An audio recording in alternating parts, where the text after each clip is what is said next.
Terima kasih Anda sudah melihat video dari aplikasi pengelolaan apotek The Medicine yang dibuat oleh IT Brain Indonesia. Untuk pembelian silakan menghubungi 0819 3848 3780 bagi Anda pengguna XL atau 0856 45678 031 bagi Anda pengguna Indosat atau 0812 345 37788 bagi Anda pengguna Telkomsel. Harganya hanya 1 juta rupiah saja. Pada bagian pertama dari tutorial dari aplikasi pengelolaan apotek ini, saya akan menjelaskan tentang fitur-fitur yang ada di The Medicine. Kita lihat ke programnya. Ini adalah aplikasi The Medicine. Saat awal atau ketika kita akan menggunakannya, kita harus login terlebih dahulu ke dalam program. Kita klik login seperti ini. Program saat pertama kali Anda terima akan menggunakan default. Untuk passwordnya adalah admin, kemudian username-nya admin, passwordnya juga admin sama. Kemudian kita klik login. Setelah klik login, maka semua menu ini akan tampil dan menu-menu di bawahnya akan aktif. Itu setelah kita menggunakan login. Kita mulai dari yang pertama di database. Ini terdapat koneksi database untuk menghubungkan program ini ke database yang sudah kita buat atau kita restore. Kemudian di sini terdapat backup database untuk membackup database data yang ada di program, kita pindahkan ke tempat lain agar aman kalau sewaktu-waktu terjadi kerusakan di komputer. Kemudian di sini terdapat restore database untuk mengembalikan hasil backup database yang kita buat. Kemudian di menu utilitas ini terdapat menu test print. Menu test print ini digunakan untuk pengujian printer yang kita setting. Jadi pertama kali Anda mengoperasikan aplikasi ini, Anda harus mempunyai printer, kemudian Anda setting. Setelah disetting, kemudian cek atau diuji dengan menggunakan test print ini, apakah hasilnya sudah sesuai dengan faktur yang akan kita gunakan di program ini. Jadi seperti ini, kemudian kita klik print saja, kemudian dipilih nama printernya sesuai dengan printer yang Anda miliki. Bisa mini printer, bisa menggunakan Elec 300 maupun printer yang lain. Seperti itu. Ini test print digunakan untuk menguji printer hasilnya.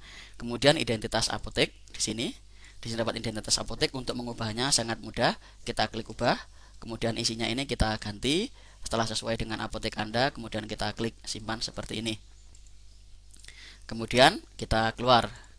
Kemudian di berikutnya ada periode.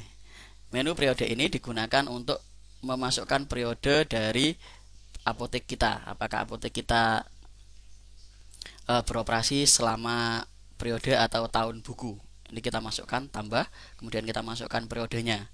Seperti ini, kemudian tahun mulai dan tahun akhir. Seperti itu. Kemudian berikutnya terdapat menu dari input bank. Ini digunakan untuk memasukkan nama-nama bank yang akan digunakan pada proses pembayaran. Karena pembayaran itu ada dua, dengan model cash dan model pembayaran menggunakan kartu atau bank. Untuk menambahkannya gampang, seperti ini. Misalnya kita masukkan Mandiri kartu kredit. Oke. Seperti ini. Kemudian jenis kartu kita masukkan kartu kredit. Oke. Kita simpan, ini Mandiri kredit. Oke, kartu kredit seperti ini. Simpan. Jadi sangat mudah. Kemudian berikutnya terdapat menu dari pajak. Silakan dimasukkan. Defaultnya adalah non pajak. Non pajak adalah besarnya pajak 0, keterangannya non pajak. Ini ada PPN 5%, kemudian PPN. Untuk mengaktifkannya kita tinggal pilih, kemudian klik set aktif. Di sini terdapat non pajak 0. Kalau kita pilih PPN, maka seperti ini, dia akan mengenakan pajak 5%. Kalau 0% kita klik set aktif, maka semua penjualan tidak akan dikenakan pajak karena pajaknya 0%. Kemudian berikutnya terdapat grup akses. Grup akses ini digunakan untuk membuat grup yang bisa login ke program. Jadi dapat kasir dan administrator. Pada sesi berikutnya kita akan pelajari fungsi dari grup akses ini. Kemudian di sini terdapat user program. Di sini terdapat user program, misalnya admin, ini adalah administrator, kemudian Isa adalah kasir. Jadi kasir ini nanti hanya boleh mengakses menu yang terbatas saja. Beda dengan admin, kalau admin dia boleh mengakses full. Untuk default pertama kali ketika software ini Anda terima, Anda harus mengubah admin ini usernya, passwordnya harus dirubah supaya tidak diketahui oleh orang lain dan Anda saja yang boleh mengakses semua menu dari program ini. Langsung kita ke menu data obat. Di sini dapat data penjualan obat. Kita masukkan data penjualannya, misalnya mililiter, kemudian miligram, kemudian kilogram atau botol atau PCS dengan klik tambah. Berikutnya terdapat menu dari kategori obat. Silakan membuat kategori obat yang ada di apotek Anda, klik tambah seperti ini. Kemudian simpan dan seterusnya. Kemudian terdapat menu dari input data supplier. Silakan masukkan data supplier atau PBF yang ada di kota Anda atau yang dimana tempat Anda membeli, pedagang besar farmasi. Caranya sangat mudah, tinggal klik tambah, kemudian masukkan, kemudian simpan. Seperti itu. Kemudian berikutnya terdapat menu dari stock of name. Stock of name ini digunakan untuk proses stock of name ketika suatu saat misalnya kita ingin mengecek kondisi dari apotek kita. Kita tinggal mengklik seperti ini, masukkan hasil stock of name-nya di sini. Pilih obatnya, kemudian klik, kemudian masukkan nilainya, kemudian simpan. Seperti itu. Kemudian terdapat menu dari jenis racian. Kalau kita di apotek bisa terdapat racian. Ini digunakan untuk membuat jenis-jenis racian yang biasa kita jual di apotek. Tinggal klik tambah, namanya berapa, kemudian biaya racik. Biaya raciknya ini berapa? Kita masukkan. Misalnya di sini terdapat obat bayi. Oke. Biaya raciknya adalah 3.000. Oke, kita simpan seperti ini. Obat bayi biaya raciknya 3.000. Kemudian kita ke transaksi. Di sini dapat transaksi pembelian. Kita klik transaksi pembelian seperti ini. Adalah transaksi pembelian. Untuk memulainya sangat mudah sekali. Caranya adalah kita klik baru seperti ini. Kemudian kita masukkan nomor fakturnya, misalnya 5678. Kemudian kita cari nama suppliernya. Di sini terdapat Kimia Farma, kita klik 2 kali. Masuk ke sini. Kemudian kode obat. Kalau kita tidak hafal kode obatnya, kita bisa mencari di sini. Adalah kode obat. Misalnya kita masukkan aku cek. Oke. Di sini harga pembeliannya misalnya adalah 500.000. Oke. 500.000. Kemudian kita harus merubah ke dalam jumlah pembelian adalah jumlah satuan yang biasa kita jual. Misalnya di dalam satu box itu terdapat 20. Nah, kita membelinya sebanyak 5 box. Berarti kita jualnya misalnya dalam satu box terdapat 20 sachet. Sementara kita menjualnya dalam bentuk sachet, sementara kita membelinya dalam box. Kita membeli 5 box, berarti 20 kali 5, 100. Oke, 100 unit, berarti 100 sachet. Kemudian laba. Di sini kita masukkan, misalnya kita ingin mengambil laba 20, kemudian kita tekan enter. Maka otomatis di sini akan menghitung. Harga jual umumnya adalah 6.000, harga pokoknya 5.000. Kalau kita ingin mengambil 30, kita masukkan 30 di sini. Kalau kita ingin menggunakan nilai rupiah, mudah. Misalnya kita jualnya tidak perlu menggunakan persen, kita cukup menggunakan ini saja. Oke, katakan 5.500. Oke, berarti kita untung 10%. Atau 5.700. Berarti kita untungnya 14%. Seperti itu. Kita masukkan di sini ada harga jual dokter. Oke, 5.000. Oke, 5.600. Oke, kemudian harga jual resepnya kita juga masukkan 5.650 seperti ini. Kemudian apakah ada diskon untuk AJU? Oke, kalau tidak ada 00, kemudian kita klik simpan. Seperti ini. Di sini terdapat aku cek pembeliannya tadi. Seperti itu, sangat mudah. Kemudian kita tambahkan lagi untuk data-data yang lain. Berikutnya pada transaksi terdapat penjualan. Di sini terdapat transaksi penjualan dengan model pembelian umum, pembelian dengan resep, dan pembelian dengan dokter. Jadi pasien itu membeli misalnya umum. Kita masukkan umum, klik baru. Kita masukkan kode obatnya di sini. Kalau kita tidak hafal, kita tinggal klik di sini. Atau seandainya jika Anda mempunyai barcode, Anda cukup scan saja. Scan akan tampil otomatis di sini. Kita ambil, misalnya di sini saya membeli sebuah aku cek. Oke, kita enter. Membeli sebanyak 22.800. Dia akan tampil harganya di sini. 22.800. Oke, setelah tampil, kemudian kita klik enter, simpan. Oke. Di sini sudah masuk sebanyak 22.800. Kalau kita ingin mengakhiri, tinggal tekan F3. seperti ini akan tampil 22.800. Oke. Kemudian kita masukkan pembayarannya, misalnya katakan adalah 30.000. Seperti ini. Kemudian kita klik tombol bayar atau enter lagi data. Oke. Kemudian akan tampil seperti ini, bisa Anda enter untuk langsung cetak.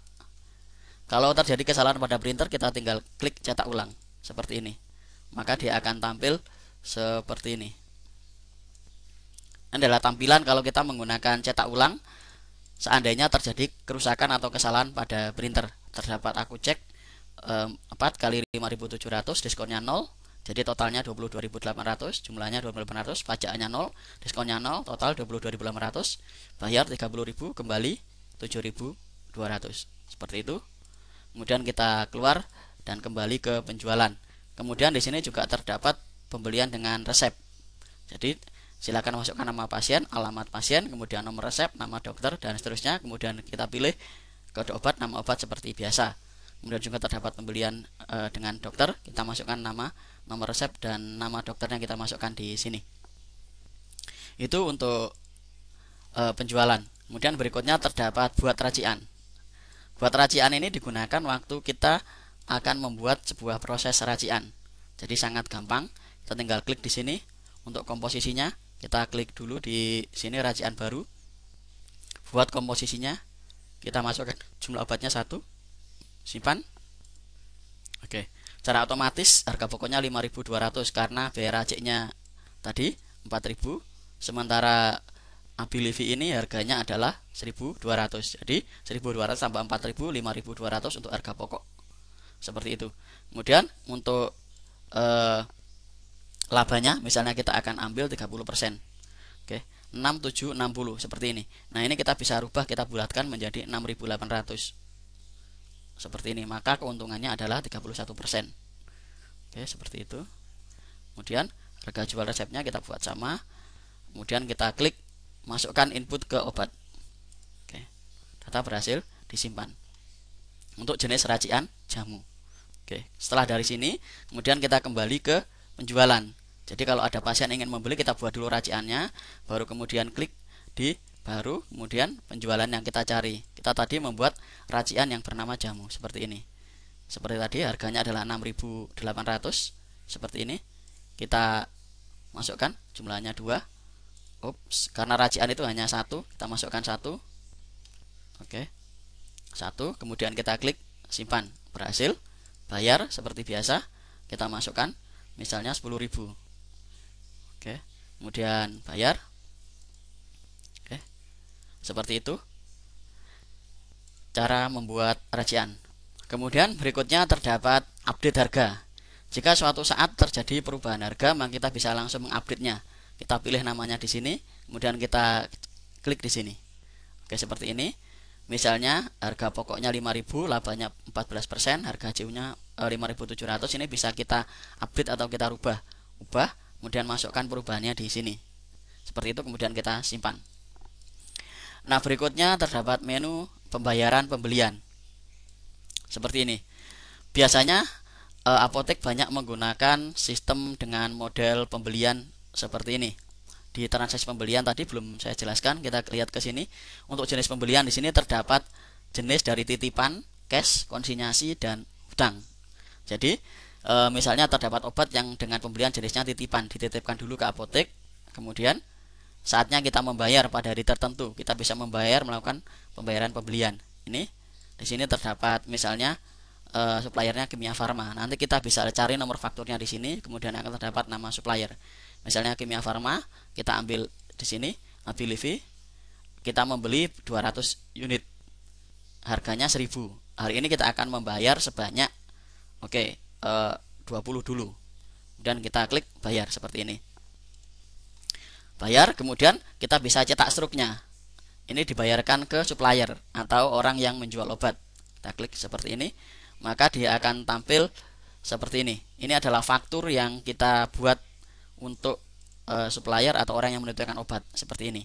Abilify 10 mg 20 kali 1.000. Jadi kita bayar dulu 20.000, masih ada sisa 180. Seperti itu untuk pembayaran pembelian ke supplier. Berikutnya terdapat menu dari retur penjualan. Jika terdapat kesalahan obat atau yang lain-lain, Anda bisa cari datanya di sini, kemudian klik di sini, sesuaikan harganya 1.200, kemudian klik tambah, kemudian simpan untuk retur penjualan. Kemudian berikutnya terdapat retur pembelian. Ini digunakan untuk mengembalikan obat yang kita punya ke supplier. Jadi misalnya terdapat kerusakan obat kita, harus kita kembalikan ke supplier, gunakan retur pembelian. Kemudian pada menu laporan terdapat menu laporan obat, digunakan untuk mengetahui nama-nama obat yang ada di apotek. Tinggal klik cetak. Di sini terdapat seperti ini. Ini adalah data obat yang dijual di apotek, kadaluarsa, kemudian stok satuannya, kemudian obat, raciknya 0, seperti itu. Kemudian terdapat laporan racian. Jadi kita tadi membuat racian apa, kita tinggal klik cetak seperti ini. Abilify seperti ini.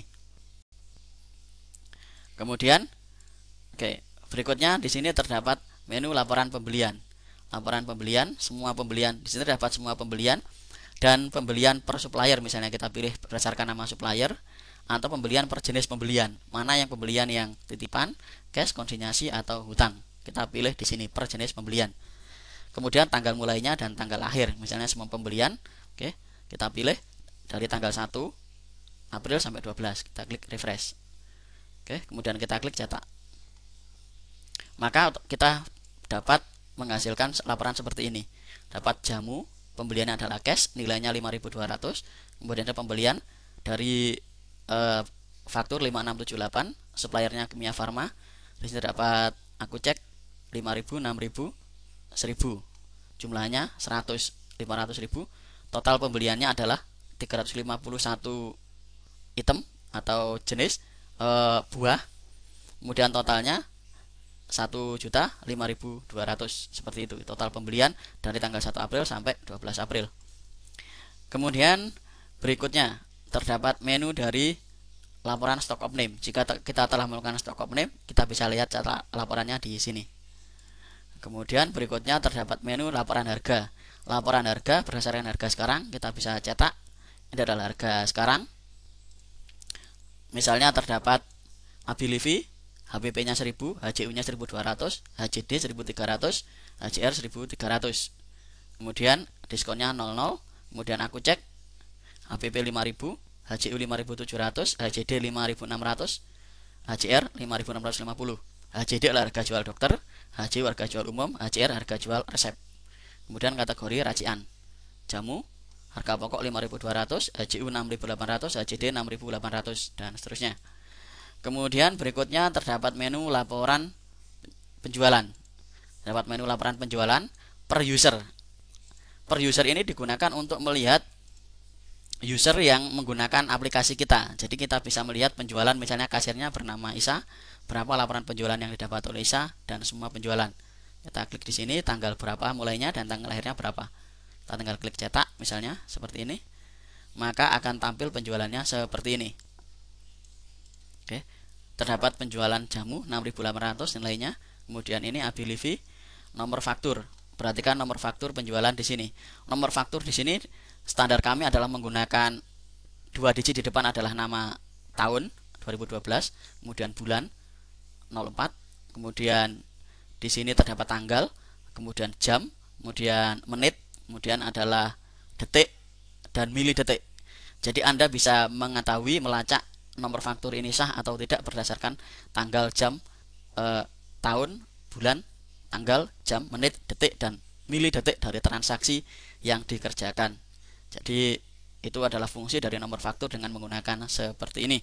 Jadi kalau terjadi permasalahan, kita tinggal melihat saja kejadiannya kapan. Itu. Kemudian di sini terdapat total semua, terdapat 13 penjualan dengan total penjualan senilai Rp59.200. Seperti itu. Kemudian berikutnya terdapat menu laporan pembayaran. Nah, ini adalah laporan pembayaran yang diterima oleh kasir. Di sini terdapat pilihan per user, semua pembayaran, pembayaran cash maupun per bank. Jadi mana yang dibayar per bank, misalnya BCA, BRI, Mandiri, kartu kredit, kita bisa cetak.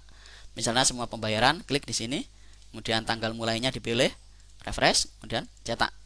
Maka akan tampil seperti ini. Jadi terdapat kasir admin ini menjual dengan nomor faktur penjualan ini, total pembayarannya adalah 58.000, jumlah bayarnya 76.800, kembalinya 18.000, pajak 0. Jadi ini adalah total pembayaran yang diterima. Oke. Berikutnya adalah laporan laba rugi. Pada laporan laba rugi ini kita bisa melihat per user maupun semua penjualan. Semua penjualan kita pilih, kemudian kita cari tanggalnya, kemudian kita refresh, kemudian kita klik cetak seperti ini. Di sini akan tampil laba rugi. Oke. Laba rugi ini berdasarkan faktur. Jumlahnya 1, diskonnya 0. Oke. Jadi ini laba ruginya 1.600. Total laba rugi dari 1 April sampai 12 April adalah 11.000. Jadi semua laba ruginya 11.000. Jadi ini adalah laba rugi dari penjualan yang ada di apotek kita. Berikutnya terdapat menu dari pembayaran pembelian. Nah, pembayaran pembelian ini bisa kita lihat, ini adalah digunakan untuk mencetak laporan pembayaran kepada supplier. Kita bisa mulai per supplier, semua pembelian maupun per jenis pembelian. Kita klik cetak seperti ini. Nah, ini sudah kita bayarkan tadi ke supplier Kimia Farma. Nomor pembeliannya adalah 123. Kemudian adalah kode obat, nama obat. Harga per itemnya 1.000, jumlahnya 20, jadi total 20.000. Jenis pembeliannya adalah titipan. Seperti itu. Kemudian berikutnya terdapat menu dari retur penjualan. Ini digunakan untuk melihat data dari retur penjualan. Kemudian adalah retur pembelian. Kemudian berikutnya adalah laporan pajak. Kita bisa melihat laporan pajak per user, semua pembayaran cash maupun per bank. Kita bisa lihat hasilnya di sini. Cetak, di sini tidak ada 0 karena kita tidak mengenakan pajak pada setiap penjualan. Oke, itu saja untuk selanjutnya. Jika Anda mengalami kesulitan menggunakan program, Anda bisa menghubungi 0819 3848 3780 atau 0856 4567 031 atau 081 2345 37788. Itu saja penjelasan tentang aplikasi pengelolaan apotek. Sekali lagi harganya hanya 1 juta rupiah saja. Untuk pembelian silakan menghubungi 0819 3848 3780 atau 0856 4567 031 bagi Anda pengguna Indosat, atau 0812 345 37788. Terima kasih.